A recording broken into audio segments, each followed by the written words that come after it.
Hello students, आज हम आपको एक्सप्लेन करेंगे सूखी डाली चैप्टर के क्वेश्चन आंसर्स।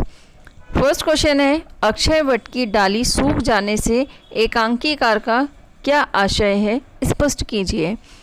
इसका आंसर है, अक्षय वट की डाली सूख जाने से एकांकीकार का आशय है कि परिवार के अभिभावक का प्रभुत्व समाप्त हो जाना। ऐसा होने से परिवार का टूटना तय हो जाता है। और सेकेंड क्वेश्चन है, किस कारण से दादाजी पेड़ से किसी डाली का अलग हो जाना पसंद नहीं करते। इसका आंसर है, चूँकि दादाजी परिवार के अभिभावक हैं, वे परिवार को एक विशाल और सुखद पेड़ के रूप में देखते हैं। वे परिवार के एक एक सदस्य को पेड़ की एक एक डाली के रूप में देखते और समझते हैं। इस प्रकार एक अभिभावक की इस सोच के कारण दादाजी पेड़ से किसी डाली का अलग हो जाना पसंद नहीं करते। स्टूडेंट्स, हम आपको इसमें एक बात और समझा दें कि इसमें जो बरगद के पेड़ की जो उपमा इसमें दी गई है, तो आप किसी भी पेड़ की यदि ब्रांच जो है अगर उसको पेड़ से कट कर देंगे और उसके बाद आप लगाएंगे तो वो उतनी अच्छी तरह से नहीं फलेगी फूलेगी जितनी ज़्यादा वो अपने पेड़ के साथ फलती फूलती है। इसी प्रकार परिवार का हर सदस्य उतना ही कीमती होता है, उतना ही महत्वपूर्ण होता है जिस तरह से एक पेड़ की उसकी अपनी डालियाँ, क्योंकि परिवार का एक सदस्य भी अगर दूर होता है या अलग होता है तो परिवार के सभी सदस्य खुश नहीं रह सकते हैं। अभिभावक जो है, मुखिया जो है, वे भी दुखी होते हैं और परिवार से जो दूर होते हैं तो एक समय ऐसा आता है कि उन्हें भी एहसास होता है अपने परिवार के लोगों से मिलने का, एक साथ रहने का। तो उस समय हाथ से वो समय निकल चुका होता है, काफ़ी देर हो चुकी रहती है। इसलिए इस पेड़ में इस बात के लिए बहुत अच्छी तरह से समझाया गया है। नेक्स्ट क्वेश्चन है, संयुक्त परिवार का प्रतीक प्रस्तुत एकांकी में किसे बताया गया है और क्यों। इसका आंसर है, संयुक्त परिवार का प्रतीक एकांकी में विशाल वट वृक्ष को बताया गया है। यह इसलिए कि जिस प्रकार वट वृक्ष की छाया स्थायी, शीतल और सुखद होती है, उसी प्रकार संयुक्त परिवार के मुखिया का संरक्षण सुख और शांति बनाए रखता है। फिर इसके बाद आपके लॉन्ग आंसर्स हैं, दीर्घ उत्तरीय प्रश्न उत्तर। तो इसका फर्स्ट क्वेश्चन है, सूखी डाली एकांकी का केंद्रीय भाव स्पष्ट कीजिए। इसका उत्तर इस तरह से लिखेंगे, पारिवारिक पृष्ठभूमि पर लिखे गए इस एकांकी में एकांकीकार ने पारिवारिक अंतर्द्वंद को प्रभावी अभिव्यक्ति दी है। इस एकांकी में वट वृक्ष को परिवार के अभिभावक का प्रतीक बनाकर प्रस्तुत किया गया है। एकांकी में इस तथ्य को बड़े प्रभावी ढंग से निरूपित किया गया है, जिस प्रकार वट वृक्ष की छाया स्थायी, शीतल और सुखद होती है, उसी प्रकार संयुक्त परिवार में परिवार के मुखिया का संरक्षण सुख और शांति बनाए रखता है। सेकेंड क्वेश्चन है, यदि दादा मूलराज ना होते तो परिवार टूट जाता। इस कथन से आप कहाँ तक सहमत हैं? पर्याप्त कारण बताते हुए स्पष्ट कीजिए। इसका उत्तर है, यदि दादा मूलराज ना होते तो परिवार टूट जाता। इस कथन से हम पूरी तरह सहमत हैं। वह इसलिए कि दादा मूलराज संयुक्त परिवार के अभिभावक हैं। वे अपने संयुक्त परिवार को उसी प्रकार सुख और शांति प्रदान कर रहे हैं जिस प्रकार विशाल वट वृक्ष अपने आश्रितों को आनंद और सुख प्रदान करता है। इसलिए यदि दादा मूलराज ना होते तो परिवार टूट जाता। नेक्स्ट क्वेश्चन है, कुटुंब एक महान वृक्ष है, छोटी बड़ी सभी डालियाँ उसकी छाया को बढ़ाती है। इस कथन की उदाहरण सहित व्याख्या कीजिए। इसका उत्तर इस तरह से लिखेंगे, कुटुंब एक महान वृक्ष है, छोटी बड़ी सभी डालियाँ उसकी छाया को बढ़ाती हैं।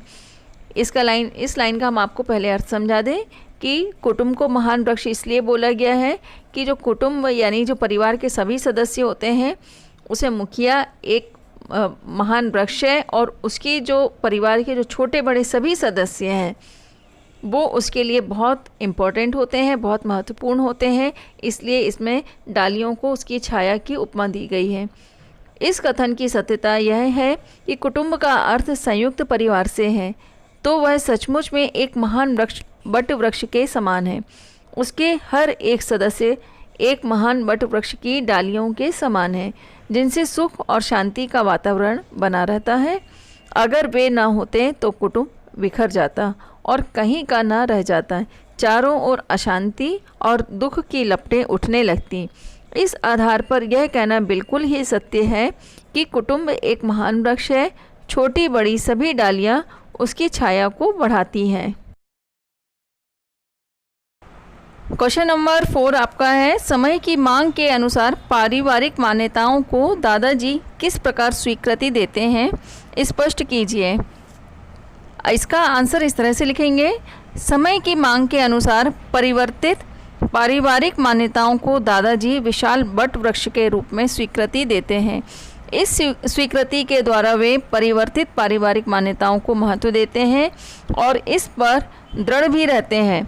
इसलिए वे दृढ़तापूर्वक समझाते हुए इंदु से कहते भी हैं, बेटा यह कुटुंब एक महान वृक्ष है, हम सब इसकी डालियां हैं। डालियां ही पेड़ हैं और छोटी डालियां जो हैं वह चाहे बड़ी हो या छोटी, सब उसकी छाया को बढ़ाती हैं। मैं नहीं चाहता कोई डाली इससे टूटकर पृथक हो जाए। तुम सदैव मेरा कहा मानते रहे हो, बस यही बात मैं कहना चाहता हूँ। यदि मैंने सुन लिया किसी ने छोटी बहू का निरादर किया है, उसकी हंसी उड़ाई है या उसका समय नष्ट किया है, तो इस घर में मेरा नाता सदा के लिए टूट जाएगा। अब तुम सब जा सकते हो। इसमें दादाजी ने यह कहने का प्रयास किया है कि कुटुंब में अलग अलग नेचर के, अलग अलग विचार के और सोच के व्यक्ति होते हैं। सभी सदस्यों का एक जैसा एक मत होना संभव नहीं हो पाता है, लेकिन मुखिया को यह करना चाहिए कि सभी जो सदस्य हैं उनको अच्छी तरह से समझे और वो यदि कोई गलती करते हैं, किसी तरह का उनसे कोई गलत व्यवहार हो जाता है या वो अपने बड़ों को नहीं समझ पाते हैं, तो ये मुखिया का दायित्व होता है कि वो हर तरह के विचार के व्यक्तियों को समझे और उन्हें एकजुट बना करके परिवार की एकता को बनाए रखे। स्टूडेंट्स, अब हम आपको भाषा अनुशीलन के जो क्वेश्चंस हैं उसको एक्सप्लेन करेंगे। उसमें फर्स्ट क्वेश्चन है, निम्नलिखित शब्दों की संधि कीजिए। फर्स्ट है स्व प्लस इक्षा, इसके लिए संधि करके लिखेंगे, इसको होगा स्वेच्छा। अ प्लस ई बनकर ए की मात्रा बनती है, इसलिए स्वेच्छा हो जाएगा। जगत प्लस ईश, जगदीश। नेक्स्ट है ज्ञान प्लस अर्जन, ज्ञानार्जन। नेक्स्ट है sir plus Indra, Surendra. Next है परम प्लस आत्मा, परमात्मा।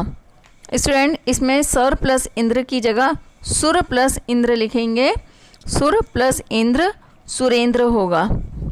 सेकंड क्वेश्चन है, निम्नलिखित शब्दों में से देशज और आगत शब्द छांटिए। तो देशज जो शब्द हैं वो है गंवार, औसुर, कुटुंब, गुसलखाना, झाड़ना। आगत शब्द वो होते हैं जो बाहर से आए हुए होते हैं, किसी दूसरे स्टेट या दूसरी कंट्री के होते हैं, तो इसमें आगत शब्द उनको बोला जाता है। तो ये इसमें है जो शब्द मोढ़े, गुसलखाना, खलल, मारो मार। नेक्स्ट क्वेश्चन है, निम्नलिखित मुहावरों या लोकोक्तियों का वाक्यों में प्रयोग कीजिए।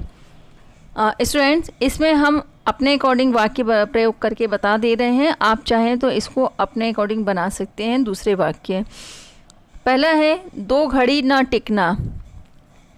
इसका वाक्य में जो प्रयोग किया गया है हमने इस तरह से किया, मुगल सेना महाराणा प्रताप के सामने दो घड़ी ना टिक सकी। सेकेंड है जली कटी बातें करना। इसके लिए इस तरह से बना सकते हैं, दुष्ट तो जली कटी ही बातें करते हैं। नेक्स्ट है गज भर की जवान होना। इसके लिए वाक्य प्रयोग हमने जो किया है, शेखी बाजों की गज भर की जवान होती है। नेक्स्ट है लोटपोट होना, जोकर की बातें सुनकर सब लोग लोटपोट हो गए। नेक्स्ट है अपना सा मुंह लेकर रह जाना। सबके सामने भेद खुलने पर वह अपना सा मुंह लेकर रह गया। फिर इसके बाद आपका नेक्स्ट क्वेश्चन है उचित विराम चिन्हों का प्रयोग कीजिए। इसमें जो आपका पूरा सेंटेंस लिखे हुए हैं, ईश्वर की अपार कृपा से हमारे घर सुशिक्षित सुसंस्कृत बहू आई है, तो क्या हम अपनी मूर्खता से उसे परेशान कर देंगे? तुम जाओ बेटा, किसी प्रकार की चिंता को मन में स्थान न दो। ये संयुक्त वाक्य दिए हुए हैं यहाँ पर, तो हमको विराम चिन्हों का इस तरह से उपयोग करना है। सबसे पहले डबल इन्वर्टेड कॉमा में आप स्टार्ट करेंगे। यहाँ से स्टार्टिंग में ईश्वर की अपार कृपा से हमारे घर सुशिक्षित बहू आई है, कॉमा लगाएंगे यहाँ पर। तो क्या हम अपनी मूर्खता से उसे परेशान कर देंगे, यहाँ क्वेश्चन मार्क लगाएंगे। तुम जाओ बेटा, या एक्सक्लेमेटरी साइन बनाएंगे। किसी प्रकार की चिंता को मन में स्थान ना दो, फुल स्टॉप लगाकर इन्वर्टेड कॉमा क्लोज करेंगे। इसके बाद आपका नेक्स्ट क्वेश्चन है वाक्यों को शुद्ध कीजिए। फर्स्ट है बड़ी भाभी बुद्धिमान है। इसको शुद्ध वाक्य इस तरह से लिखेंगे, बड़ी भाभी बुद्धिमती हैं, क्योंकि बुद्धिमान जो है पुरुष वर्ग के लिए उपयोग में लाया जाता है और बुद्धिमती स्त्रीलिंग के लिए उपयोग में लाया जाता है। फिर मेरी केवल मात्र आकांक्षा है कि सब डालियां साथ साथ बढ़ें। इसको शुद्ध वाक्य इस तरह से लिखेंगे, मेरी मात्र आकांक्षा है कि सब डालियां साथ साथ बढ़ें। नेक्स्ट है इस बात की तनिक थोड़ी भी चिंता ना करो। इसका शुद्ध वाक्य इस तरह से लिखेंगे, इस बात की थोड़ी भी चिंता ना करो। स्टूडेंट्स, इन शुद्ध वाक्यों में आपको एक बात खास तौर पे ध्यान देना है कि यदि कहीं पर एक बिंदी भी गलत हो जाती है या कॉमा या फुल स्टॉप आप लगाना भूल जाते हैं तो आपका पूरा सेंटेंस जो है गलत हो जाएगा। शुद्ध वाक्य जो है आपका पूरा सही होना चाहिए।